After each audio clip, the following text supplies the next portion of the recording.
Hey everybody, it's Lily coming to you live from my car.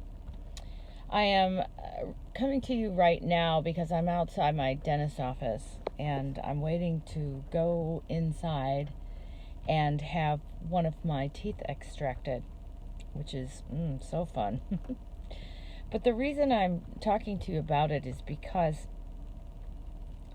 at my age, you might be wondering, why am I having a tooth extracted? Is it because my teeth are falling out of my head? No. It's because some of my teeth are crooked on the bottom and I want to make room for them to be straightened. Now, why am I doing this at my age? Because it's always bugged me. And I, up until this, time in my life, just lived with it. I lived with it just like I lived with my food addiction for many, many years. And then I finally figured out what I was doing wasn't working, and so I found a new way to do that. Now I encourage everybody that I know to find a new way to take care of their food addictions too, so that they can get on with the business of living. But once you get rid of your addiction, you start to look around at all the stuff you really are unhappy with in your life because you want to make improvements. It's not because you can't live with them. It's not because maybe they're, so god awful that you're just miserable about it. But you get in this place where you want to be the best you can be. You are nicer to yourself. You want to improve yourself. You want to learn and grow and change. And if that means having a tooth pulled out so that you can make room to straighten the rest of your teeth out, it's very similar to making the decision that you want to improve your life in general and then figuring out what you need to do to make those changes and make it happen.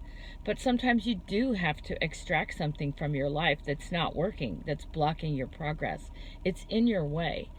And while some of us may believe that we're made perfectly just the way we are, and I like that place to start as a starting point, but I think if that's the only place that you ever want to go, then you can't rise any higher and you can't improve on the way you were made. And I don't think there's anything wrong with improving on what you were given. You were given a brain and hands, and as human beings we've evolved and we've learned how to make a wheel, and we've learned how to create all kinds of really cool things using the power of our mind, our ingenuity, our creativity, our interest in seeing what we can do. And if you're not living in a place that's filled with that kind of positive expectation for yourself, then you're selling yourself short. And if you're not living in a body that represents, how you feel about yourself, you're also selling yourself short in that regard as well. Because you can have the body that you want, you can have the health and fitness that you desire, you can break your food addiction and start getting out of that rut of roller coaster dieting and roller coaster weight gain and weight loss and starvation and deprivation. And these are tools that you can apply. There are tools that you can apply to your life, but it starts with the right kind of mindset, and it starts with the attitude that says, I'm ready for a change. I'm sick and tired of being sick and tired. Just like I'm sick and tired of having my teeth being crowded in my mouth. It wasn't something that I cared enough about before to do anything about, really. But now I care. Now I am wanting to improve. And I don't think there's anything vain about that. I don't think there's anything wrong with wanting to look your best and feel your best.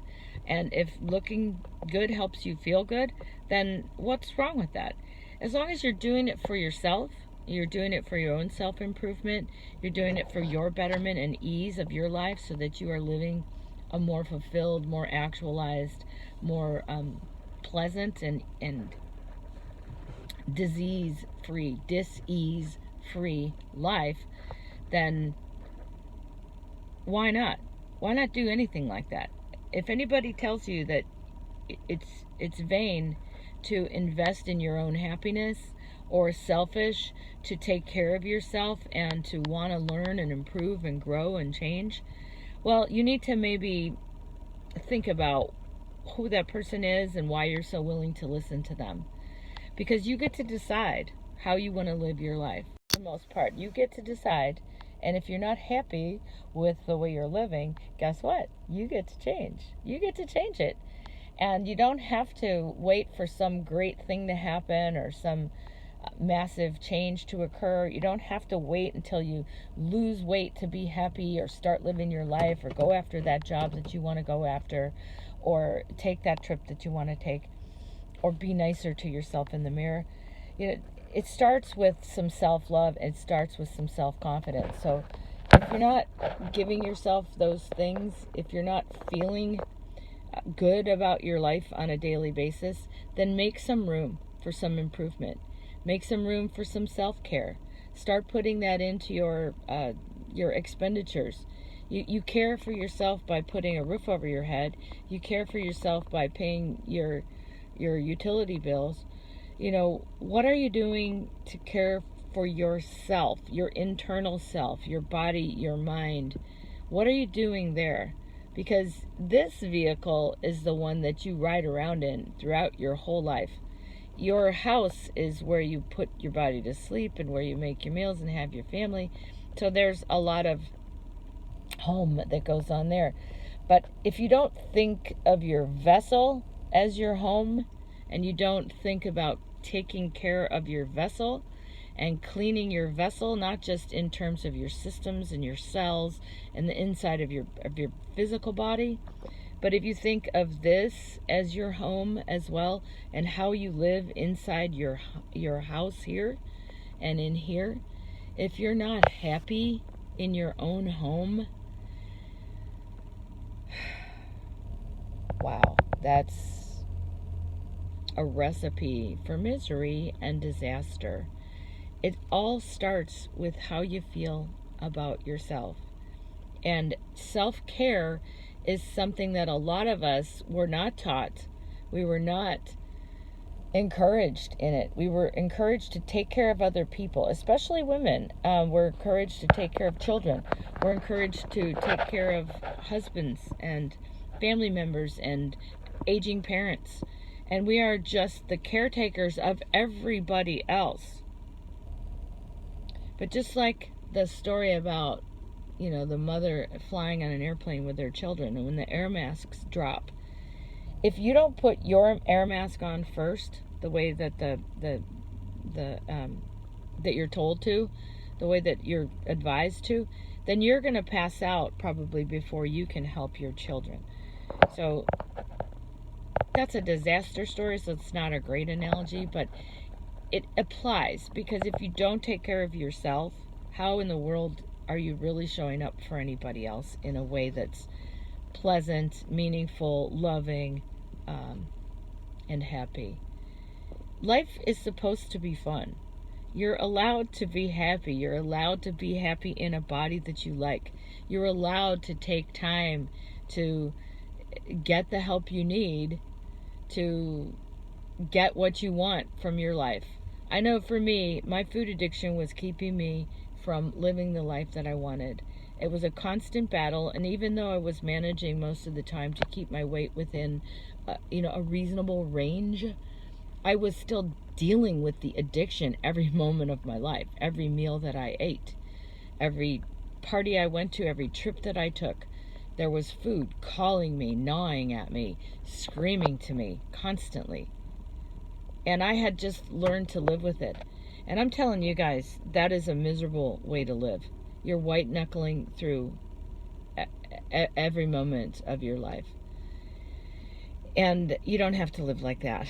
There is freedom from that, but you have to learn how to do it. You have to get help to do it. You have to decide that it's something that you want freedom from this, so that you can live your life in a different way and put all that energy that you used to use fighting your addiction onto doing other stuff, other ways to improve your life, other ways to feel good. And be honest with you, just the relief from the constant cravings,